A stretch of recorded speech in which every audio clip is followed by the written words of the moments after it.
নমস্কার বন্ধুরা, এই চ্যানেলে আরেকটি পর্বে তোমাদের সবাইকে স্বাগত। তো বন্ধুরা, তোমরা কেমন আছো?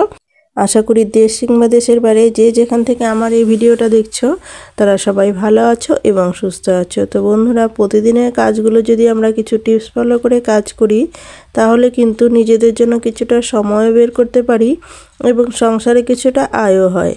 তো তারই কিছু জানা অজানা টিপস নিয়ে চলে এসেছি। তো চলো বন্ধুরা, দেরি না করে টিপসগুলো দেখে ফেলি এবং টিপসগুলি তোমাদের কাছে কেমন লাগে এবং কোনটি বেশি ভালো লাগে সেটা অবশ্যই কমেন্ট করে জানিয়ে দিও।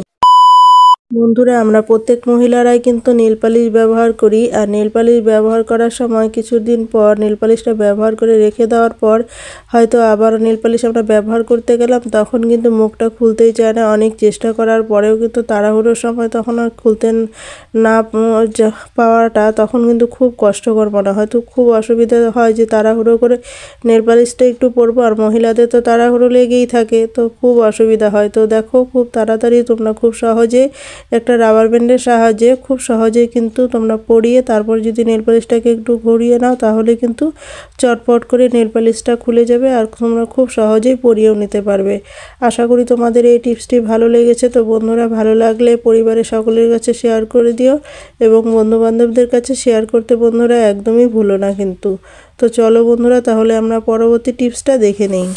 বন্ধুরা, আমরা তো গুড নাইটের তেল এরকম সবাই ব্যবহার করে থাকি, মেশিন সহ তেল দিয়ে তো ব্যবহার করে থাকি, কিন্তু তোমরা কি কখনো তেল ছাড়া গুড নাইটটা ব্যবহার করেছো? মেশিনটা শুধু ব্যবহার করেছো?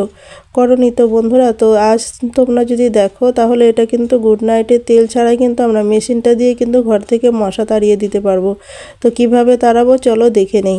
তো এভাবে করে যদি একটি গুড নাইটের মেশিনটার উপরে যদি এরকম করে একটা ন্যাপথলিন দিয়ে দেওয়া যায় তাহলে গুড নাইটটা গরম হয়ে যাওয়ার পর যখন উপর দিয়ে বেরিয়ে আসবে, বাষ্প হয়ে বেরিয়ে আসবে, তখন কিন্তু সেই গুড নাইটের বাষ্পটা বেরিয়ে এসে কিন্তু আমাদের এই ন্যাপথলিনটার মধ্যে লেগে যাবে, আর ন্যাপথলিন থেকে কিন্তু তখন কিন্তু আমাদের গন্ধ বেরোতে থাকবে। ফলে কি হবে, ঘরে কিন্তু মশা পোকা মাকড় এগুলো কিন্তু কিচ্ছু ঘরে থাকবে না। তোমরা বাড়িতে ট্রাই করে দেখো, তাহলে বুঝতে পারবে কত উপকারী এই টিপসটি। তোমরা কিন্তু অবশ্যই বাড়িতে ট্রাই করো, তাহলে বুঝতে পারবে। বন্ধুরা দেখো, আমি ন্যাপথলিনটা ব্যবহার করতে করতে ন্যাপথলিনগুলো ছোট হয়ে গেছে। তো আমি আর ঘরে সেই ন্যাপথলিন দিয়ে তোমাদেরকে দেখালাম, আর কিনে এনে নিয়ে এসে দেখালাম না, এগুলো দিয়েই দেখালাম। তো আশা করি তোমাদের এই টিপসটি ভালো লেগেছে। তো ভালো লাগলে একটা লাইক করে দিও। তো চলো বন্ধুরা, আমরা পরবর্তী টিপসটা দেখে নেই। বন্ধুরা, আমরা তো মুগ ডাল সবাই খেয়ে থাকি। তো আর মুগ ডাল যখন আমরা খাই তখন মুগ ডালটা কিন্তু আমরা ধুয়ে, যে কোনো ডালই তো আমরা ধুয়ে রান্না করি। তো মুগ ডালটা ধুয়ে যখন রান্না করি, মুগ ডাল কেন যে কোনো ডালটাই এরকম হয়, কিন্তু মুগ ডালটা খেলে কিন্তু অনেক সবার মুখেই শুনে থাকবে যে মুগ ডালটা খেলে গ্যাস হয়। কিন্তু বন্ধুরা, আজ এমন একটা পদ্ধতি তোমাদের কাছে শেয়ার করব, সেটা করলে কিন্তু গ্যাস হবে না। তো দেখো, একটু লবণ দিয়ে ভালো করে যদি মুগ ডালটাকে একটু সামান্য পরিমাণ জল দিয়ে তারপরে যদি ডালটাকে ভালো করে মেখে, ভালো করে এটাকে কষলে মেখে তারপরে যদি তোমরা এটাকে ধুয়ে রান্না করো না, তাহলে কিন্তু এটা খেয়ে কিন্তু একদমই আর গ্যাস হবে না। তো দেখো, এটার মধ্যে কত রকম পাউডার দেওয়া থাকে, কত রকম এখানে এই ডালগুলোতে মেশানো থাকে। তো যদি আমরা একটু ভালো করে জল দিয়ে শুধু ধুলে তো যায় না, তো যদি এটার মধ্যে একটু লবণ দিয়ে ভালো করে ধুয়ে তারপরে মেখে ভালো করে ধুয়ে নেই, তাহলে কিন্তু সেই নোংরাটা কিন্তু চলে যাবে। আর যত পাউডারই মেশানো থাকুক না যেন, ওষুধে স্প্রে করা থাকুক না, সব কিন্তু ভালো করে ধুয়ে নিলেই কিন্তু চলে যাবে।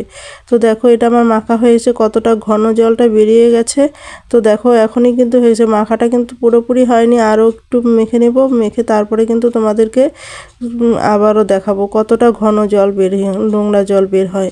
তো দেখো, এরকম করে ভালো করে মেখে পরিষ্কার করে জলে ধুয়ে নিয়ে তারপরে যদি তোমরা রান্না করো, তাহলে কিন্তু এই ডালটা খেলে কিন্তু একদমই আর গ্যাস হবে না। মুগ ডাল খেলে যে গ্যাসটা হয় সেই গ্যাসটা কিন্তু আর হবে না। আশা করি এই টিপসটিও তোমাদের অনেক বেশি কাজে লেগেছে এবং ভালো লেগে থাকবে। তো বন্ধুরা, ভালো লেগে যদি থাকে তাহলে একটা লাইক করে দিও। তো দেখো কত ঘন জল বেরিয়েছে, নোংরা জল। তো আশা করি তোমাদের ভালো লেগেছে। তো চলো বন্ধুরা, ভালো লাগলে একটা লাইক করে দিও আর বন্ধু বান্ধবদের কাছে শেয়ার করতে বন্ধুরা ভুলো না। তো চলো বন্ধুরা, আমরা পরবর্তী টিপসটা দেখে নেই। বন্ধুরা, আমাদের ঘরে কোনো সময় এরকমটা হয় যে টাকা ভিজে যায়, সে জামা কাপড় ধুতে গিয়েই হোক, হয়তো বা আমরা বাজার করতে গেলাম, তখন সেখানে হয়তো ভিজে হাতে হয়তো মাছ কিনতে গেলাম, সেই মাছ হয়তো ভিজে হাতেই টাকাটা ধরে নিল, সেই হয়তো টাকাটা ভিজে গেল। বা তখন কি করব, টাকাটা একটু মাছের হাতে ধরলো যে একটু ধুয়ে তারপরে হয়তো আমরা টাকাটা ব্যবহার করলাম, বা হয়তো ভিজে গেল, জামা কাপড় ধুতে গিয়ে ভিজে গেল, তো সেই টাকাটাকে কিন্তু আমাদের শুকাতে কিন্তু অনেকটা টেনশনে পড়তে হয়। রোদে দিলেও আবার কোথায় উড়ে চলে যাবে, ঘরে রাখলেও আবার চোখে চোখে রাখতে হবে, কোথায় উড়ে যাবে। এটাকে কি পদ্ধতিতে আমরা এটাকে শুকিয়ে নিতে পারি তারই একটি ছোট টিপস তোমাদের কাছে শেয়ার করছি। তো দেখো, ভিজে টাকা যদি এরকম থাকে, তো এরকম করে চালের মধ্যে দিয়ে তারপরে যদি তোমরা 2-1 ঘন্টা রেখে দাও চালের মধ্যে, তাহলে কিন্তু টাকাটা কিন্তু জলটা যে রয়েছে, জলটা কিন্তু চালগুলো কিন্তু অ্যাবজর্ব করে নিয়ে নেবে।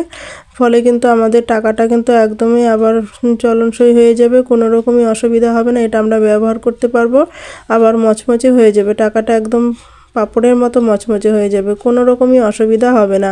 আশা করি তোমরা বুঝতে পেরেছো। তোমাদের যদি ভালো লেগে থাকে তাহলে একটা লাইক করে দিও। তো চলো বন্ধুরা, আমরা পরবর্তী টিপসটা দেখে নেই। তো বন্ধুরা, আমরা তো মিক্সি সবাই ব্যবহার করি, কিন্তু মিক্সি ব্যবহার করার সময় আমরা কিন্তু যদি কিছু জিনিস খেয়াল না করি, তাহলে কিন্তু আমাদের মিক্সিটা নষ্ট হয়ে যায়। আর নষ্ট হলে কিন্তু, এটা যদি নষ্ট হয় তাহলে কিন্তু আমাদের খুব অসুবিধা, বর্তমানে মহিলাদের কিন্তু খুবই অসুবিধার মধ্যে পড়তে হয়। কেননা এখন আমাদের মিক্সি ব্যবহার করতে করতে শিলনোড়া কিন্তু ব্যবহার করা উঠেই গেছে প্রায়। তো দেখো, এই মিক্সিটা যদি খারাপ হয় তাহলে কিন্তু আমাদের অনেক টাকা নষ্ট হয়, আবার এটাকে ঠিক করে আর একবার যদি খারাপ হতে থাকে তাহলে কিন্তু সহজে ভালো হয় না। তো এটাকে আমাদের খুব যত্ন করে রাখতে হয়। আর এটা যদি নষ্ট হয়, অনেক টাকা নষ্ট হয়, আবার কিনতে গেলে কিন্তু অনেক টাকা আমাদের নষ্ট হয়ে যায়। তো কিভাবে আমরা যদি মাঝে মাঝে এটাকে একটু যত্ন করে রাখি, তাহলে কিন্তু এটা কিন্তু আর নষ্ট হবে না। তো কি করতে হবে বন্ধুরা, এর জন্য দেখো আমি ন্যাপথলিন নিয়ে নিচ্ছি। তো বন্ধুরা দেখো, আমার ন্যাপথলিনগুলো রাখা ছিল তো প্লাস্টিকের মধ্যে, তো ঘরের মধ্যে ছিল, অনেক দিন হয়ে গেছে, তো ন্যাপথলিনগুলো ছোট ছোট হয়ে গেছে। তো সেই ছোট, আমার তো এখানে ন্যাপথলিন সামান্য পরিমাণ ন্যাপথলিন লাগবে, তো সেই ন্যাপথলিন দিয়ে আমি তোমাদের দেখাচ্ছি। একটা ছোট্ট একটা টুকরো ন্যাপথলিন নিলাম, আর নিয়ে এটাকে ভালো করে গুঁড়ো করে নিচ্ছি।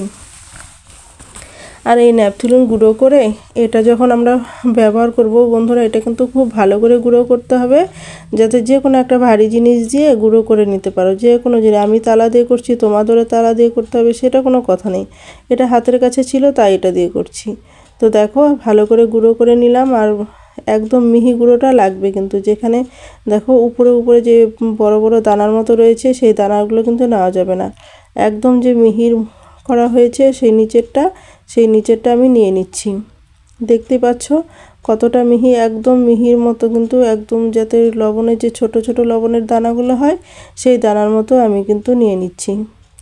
আর এটা কিন্তু আমাদের খুব সামান্য পরিমাণ লাগবে, বেশি যে লাগবে সেটাও কিন্তু নয়। এটা কিন্তু দেখো, আমি খুব ছোট পরিমাণ নিলাম, তবুও কিন্তু এটা আমি 2 দিন ব্যবহার করতে পারবো। তো দেখো, এর মধ্যে কি দিয়ে দিতে হবে, সামান্য পরিমাণ নারকেল তেল দিয়ে দিতে হবে।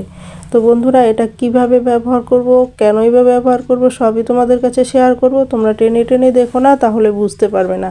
এটা খুবই উপকারী একটি টিপস, তোমরা কিন্তু অবশ্যই ভালো করে দেখে এবং যদি ভালো লেগে থাকে তাহলে বন্ধুবান্ধবদের কাছে অবশ্যই শেয়ার করে দিও। তো দেখো, এটাকে ভালো করে নারকেল তেল দিয়ে ভালো করে মিশ্রণটাকে তৈরি করে নিচ্ছি। তো মিশ্রণটাকে তৈরি করে নিয়ে তারপরে এটাকে আমরা ব্যবহার করব। তো কিভাবে ব্যবহার করব, তো ভালো করে আগে মিশিয়ে নেই, তারপরে তোমাদেরকে দেখাচ্ছি। তো দেখো, আমার এটা ভালো করে মেশানো হয়ে গেছে। তো এখন আমি এটা তোমাদেরকে ভালো করে দেখাচ্ছি। তো বন্ধুরা দেখো, আমরা যখন এই মিক্সিটা ব্যবহার করি, কিন্তু মিক্সির যে এই ফাঁকা জায়গাগুলো থাকে, এই জায়গাগুলোর মধ্যে কিন্তু লাগিয়ে দিতে হবে। কেন লাগাতে হবে, এই জন্যই যে লাগাতে হবে, এই জন্যই এই জায়গাগুলো দিয়ে পোকামাকড়, আরশোলা, মশা মাছি সব কিন্তু ঢুকে এগুলো কিন্তু কেটে দিতে পারে, যে কোনো তার কিন্তু একটা কেটে দিতে পারে, তাহলে কিন্তু আমাদের মিক্সিটা নষ্ট হয়ে যাবে। বা ভিতরে গিয়ে যদি কোনো একটা তার কেটে দেয়, তাহলে কিন্তু আমাদের মিক্সিটা নষ্ট হয়ে যাবে। তো এই জিনিসগুলো যদি দিয়ে দেওয়া হয়, তাহলে কিন্তু এদিক দিয়ে ঢুকতেও পারবে না, এইগুলোর গন্ধ যে ন্যাপথলিন আর নারকেল তেলের যে উগ্র একটা গন্ধ রয়েছে, সেই গন্ধটার জন্য কিন্তু এদিকে আর ঢুকতে পারবে না, তাহলে আমাদের এই জিনিসটা কিন্তু নষ্টও করতে পারবে না। আর এটা যদি আমরা মাঝে মধ্যে করে নেই তাহলে কিন্তু সপ্তাহে যদি একদিনও আমরা এটা করে নেই, প্রতি সপ্তাহে যদি একদিনও করে নেই তাহলে কিন্তু আমাদের মিক্সিটা কিন্তু ভালো থাকবে। তো বন্ধুরা, তোমাদের কাছে আশা করি টিপসটি ভালো লেগেছে। তো বন্ধুরা, ভালো লাগলে লাইক কমেন্ট শেয়ার করে দিও। আর এই ভিডিওতে যদি কেউ নতুন হয়ে থাকো তাহলে সাবস্ক্রাইব করে আমার পাশে থেকো এরকম নিত্য নতুন ভিডিও পাওয়ার জন্য। তো তোমরা বন্ধুরা সবাই ভালো থেকো, সুস্থ থেকো এই কামনাই করি ঈশ্বরের কাছে। আজ এই পর্যন্ত, দেখা হবে নেক্সট ভিডিওতে। কেমন?